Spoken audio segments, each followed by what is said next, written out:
My name is Kim Heo Joon. My real name is Lee Ho Joon, but I'm just really excited about us getting married. I mean, at least that's what she promised me. She promised me a lot of things, but it doesn't matter if an was to renege. Promise is a promise.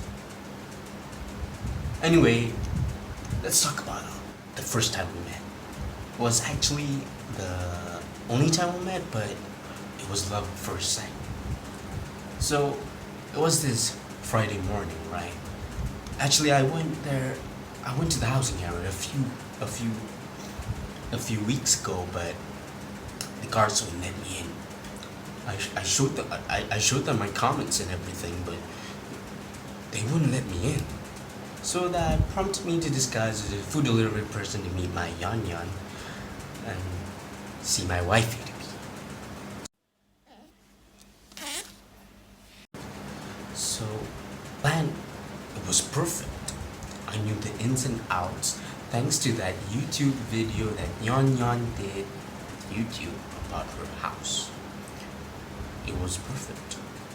I imagined what Yeon would do when I got in. I did everything I could think of. I slept on her bed.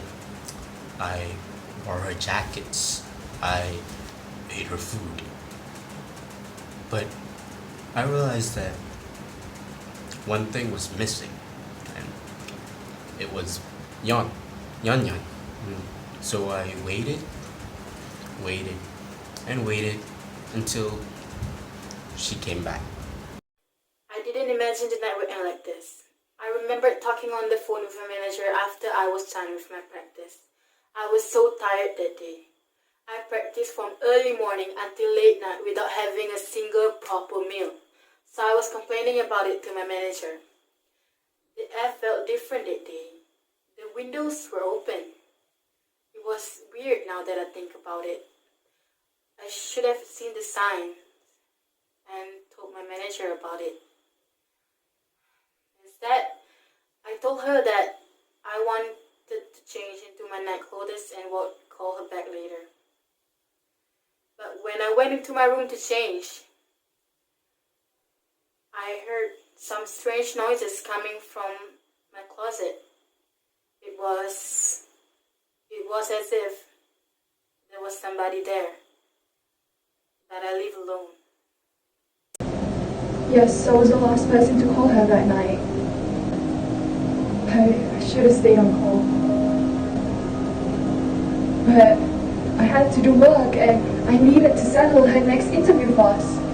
Also, I thought at that time she needed some privacy. So I hung up. Because she was, after all, ready to change for the night. Right. But I felt guilty for hanging up. I had a gut feeling that something was wrong. And I know I couldn't have changed anything, but at the very least, I should have stayed on call. I shouldn't have hung up. I should have stayed on call. It was a man, a full-grown man, sitting in my closet. I don't know how I made calm at that time. When she noticed me, she looked very confused. So I asked her, "You don't remember me?" He kept asking me if I remember him. I've never seen him before in my entire life. I'm the one that you responded the comment to, Yeon. I'm the one that asked you to marry me. And that's when you said, haha, sure. So here I am.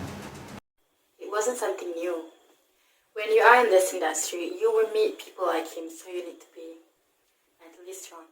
Because stuff like this usually happens. Every week I would get death threats from haters and love letters written in blood from Sasaeng. Just last month, I was forcefully dragged into a Sasaeng's car where he or she, I wasn't sure, but they tried to kidnap me. Luckily, My manager and the security were nearby and managed to rescue me in time. Oh, where was I? Oh, so there was a stranger in my room. I slowly backed away from him. Unfortunately, he noticed and started to come even closer. He kept on repeating that I have to fulfill the promise. The promise when I clearly didn't make any. So I did what I had to do. It was a fight for my safety. My body moved faster than I could think. When he came closer, I smashed his head into the mirror. It caught him by surprise. I took the chance to run away. The door was so close, but at that time it felt so far. I nearly managed to leave the room. I would have, if only he hadn't. I could not believe that she would hit her future husband like that, and head dripping with blood and all. I quickly grabbed a piece of the shattered glass and I cut her right leg from up to down. I mean, her left leg better anyway. I mean, I meant no harm. I just didn't want her to run away. I didn't want to watch Yeon suffer, so I booped her with one of her rag bottoms, so she could pass out. I had no idea that something would happen to her. I was working at that time when I got a notification.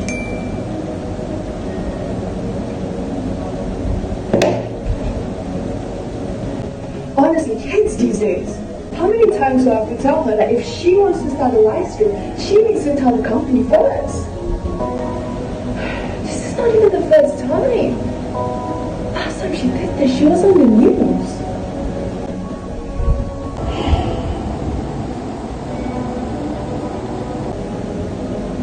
She's a nice kid, but sometimes I think she has a rub for her head.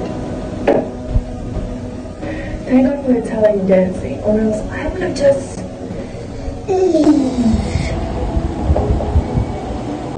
I'm so dead. What do I even tell the company now?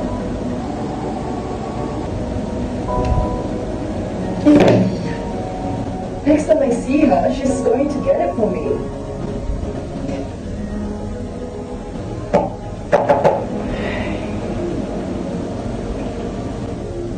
Let's see what she's up to. It was horrifying. When I opened the live stream, the scene that greeted me was not Yeon's smiling face. She was not answering the question like usual. She couldn't even if she wanted to. I saw her tied up to a chair. Her head was badly bandaged and her legs were bloody. It was like a scene from a horror movie. I just don't want to believe that it was her on the screen.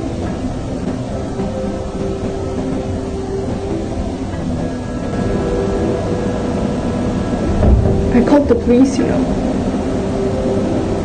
They told me to calm down and to explain the situation clearly, but how could I stop myself from trembling when I see Yeon, the one that I managed, since she was this small, being treated like that?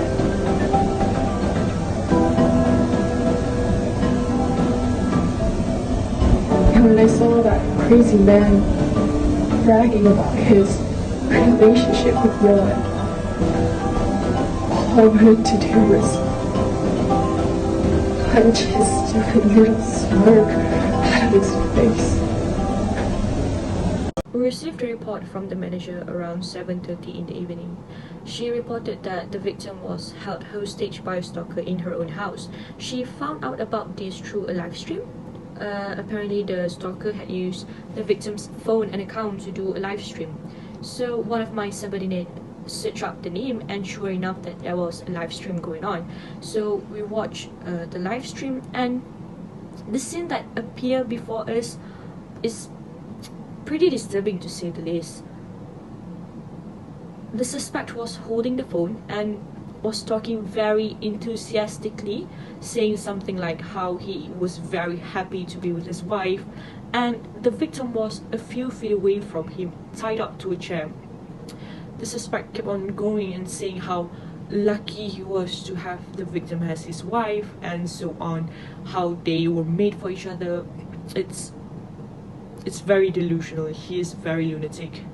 And all of a sudden, the victim woke up and started to shout for help. The suspect seems to panic and ended the live stream. No. This can't be happening. No. No. No. We rushed to the victim's house as soon as the live stream ended, and we decided to not switch on the siren as we didn't want the suspect to be alerted that we are arriving. We were afraid that the suspect would do serious damage if he heard the police are coming.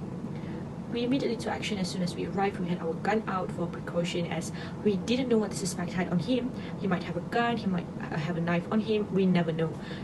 3 officers went to the back while the other 2 followed me to the front door. The rest of the officers waited out with the gun out in case the suspect tried to run.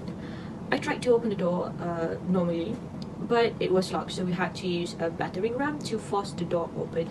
I stepped into the house first and followed by the others. It was a 2-story house, so we had to check all the rooms on the first floor to make sure that there were no one there in case the suspect wasn't alone. We could hear some noises coming from the 2nd floor. We carefully went up and tried to not make any noise that could alert the suspect. There were 3 rooms on the 2nd floor, so we needed to check each room to find where the suspect and the victim. We could see the door to the 2nd room was ajar. The noises from earlier got louder as we got closer to the 2nd room. I moved slowly to the door and carefully took a peek at the situation inside, and after I had confirmed that both the victim and the suspect were inside the room, I looked at my subordinates and jerked my head towards the room. I had my back against the wall and gave signals to them to move on my count.